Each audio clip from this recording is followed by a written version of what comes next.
Hey dolls, welcome back to my channel. I am Brandi Rose. If you are new, I create behind the scenes photo shoots, come with me on my modeling gigs, makeup tutorials, and fashion hauls. But today we're going to do something a little bit different. Today I'm going to show you 7 things that you can do while quarantined. But before we get started, I want to add this disclaimer. Just give me a little second and then we'll get to the video.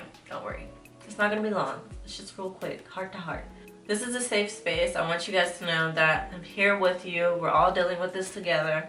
And I'm not going to feed into the media outlets, the bad headlines, the headlines that are scaring us, because we can't feed into that. Times like this, we need to become stronger mentally and physically, and we need to stick together. I want you guys to open your mind and look at this as a blessing in disguise. Most of us work so hard, so much, so many hours, that we're unable to take care of ourselves mentally and somewhat physically. This is the time to do so, which brings me to the 7 things you can do while quarantined.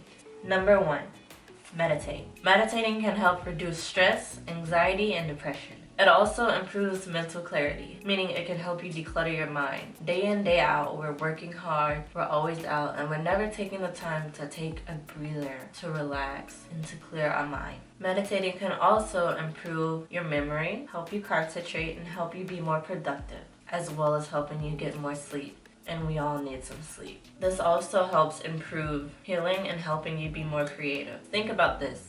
What are the few things that you used to do when you were a kid that made you feel good? It was something creative, artful, tasteful, something different.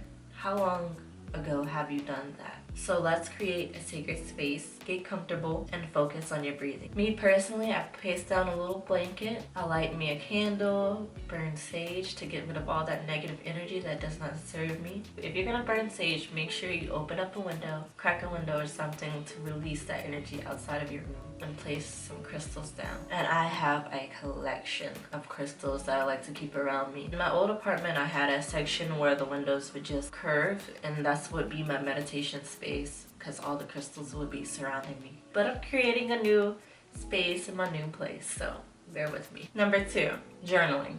I have 4 different journals that I like to keep updated. I am a collector of journals. I am obsessed with them. There's 4 different types of journals I'm gonna focus on in this video. The first one is free thought journal. This is where you brain dump everything that's on your mind. You get up in the morning or later at night and you write for 3 pages straight. If you don't find anything to say, you just write, I am grateful for, or I am blessed, or something small until you find what the words to say. And it doesn't matter what you write down. You can write about your day, something that happened in the past. Just let it out. This really helps improve your mental clarity because you're just letting it all out on paper and clearing your mind. I also have a gratitude journal. In this journal, it can be small, it could be whatever. This is mine. I write, I am grateful for blah blah blah. That's all you do. You can do 1 page, 3 pages, or whatever works for you. Every time I write in my gratitude journal, I write 1 page of things I'm grateful for. That should be your minimum. Don't list I'm grateful for and just list all the things.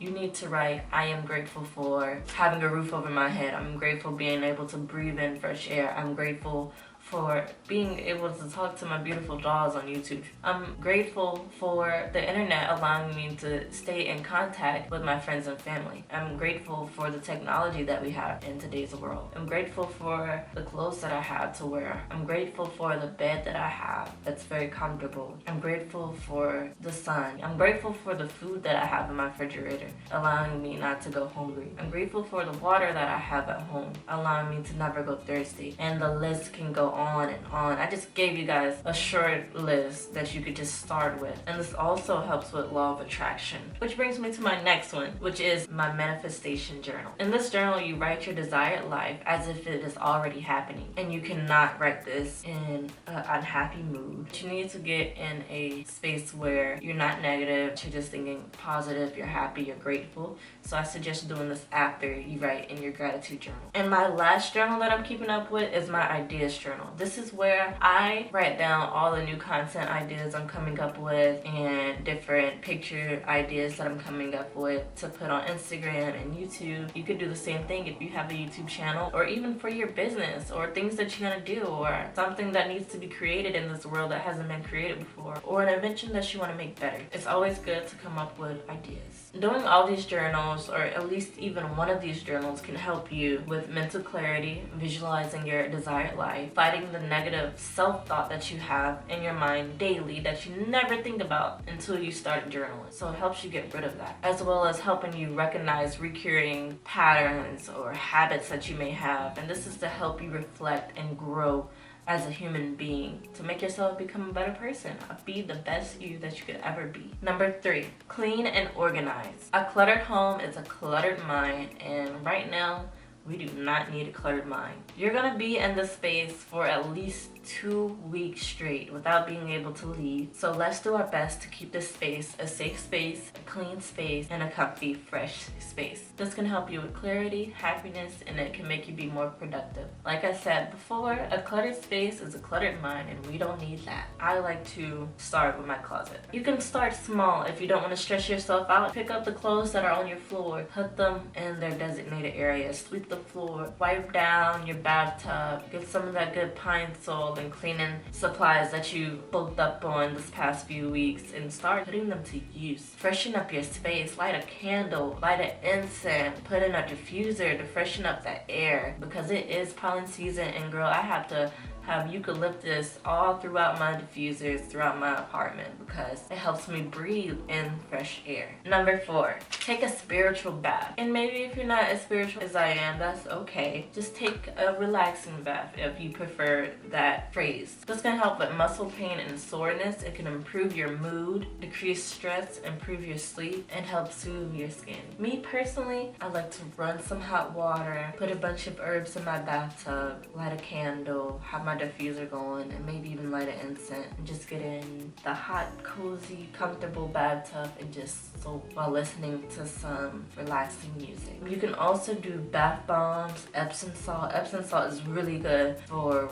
muscle pains and soreness, as well as baking soda. Baking soda can help balance your pH, and like I said before, I like to use herbs. And to make it even better, you can light your favorite Bath and Body Works candle. Listen to soothing music so your mind won't take over and you can focus on the soft sounds, maybe even play nature sounds, whichever works for you. And really relax. Take this time to love yourself, love your body, appreciate your body. Number 5, read a book, sis. Read a book. This is a time to get smarter. You don't got nothing else to do. I love to read. And right now is not the time to listen to audiobooks unless you know you actually have to work from home and whatever the case, that you're so busy that you cannot. I'm just gonna start you guys off with 3 books. These are at the top of my list when it comes to self-help and becoming a better person, a better you, the best you that you could be. And one of them is The Secret. The Secret is about law of attraction. It even lists different people and references who've used the law of attraction to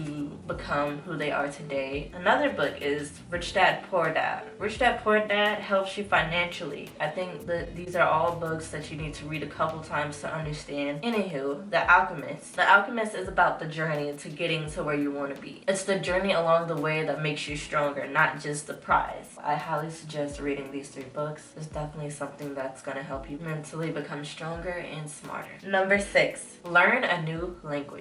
In some countries, it's frowned upon just because you do not know at least 3 languages. Plus, it's being considered to at least try to understand a new language. It means you're trying to understand somebody and you're not laughing at them because they don't know your language. It could take you a long way just knowing the greetings like hello, how are you, please, and thank you. Just minor things that you say to someone every day in the passing. There's many apps and websites that I'm gonna link down in the description box below that you can use, and try Duolingo. When I was taking Spanish in high school, we had an app called Duolingo, which is what we used to learn the Spanish language and a few phrases and the small things. So if you just want to start off, I highly suggest using Duolingo for at least 20 to 30 minutes or maybe to an hour a day. However long you want to go, you know your limits. Last but not least, number 7. In-home workout routines with no equipment. I have ankle weights and a waist trainers. That's about it. There's plenty of fitness YouTubers out here, and your favorite fitness YouTuber has at least one video where they're working out in home without any equipment. My personal favorite is Vicky Justiz. She focuses on keeping the hourglass figure, your stomach flat, and your waistline invisible. I like to put up her video on my iPad next to me, and I don't have a mat, so I lay down a little blanket and grab my ankle weights and I follow her routine. But you can find any type of fitness routines on YouTube, including yoga and bodybuilding and just keeping a lean, healthy body. I hope you guys utilize these few things that you can do while at home and take this time to care for yourself mentally and physically. Love on your body, love yourself, love your home, let your friends and family know that you love them, and just stay safe, stay in. This too shall pass. And if you guys want a part 2, I'm already thinking about doing another while quarantine because this is just for self-care. Oh, and if you don't want to do any of those things right now, you can just click on my next video because I know you like me. You know I got makeup tutorials and behind the scenes modeling videos, and I just dropped a Miami vlog so you guys can see what Miami used to look like when the people were out. So why not go watch it? See you in the next one.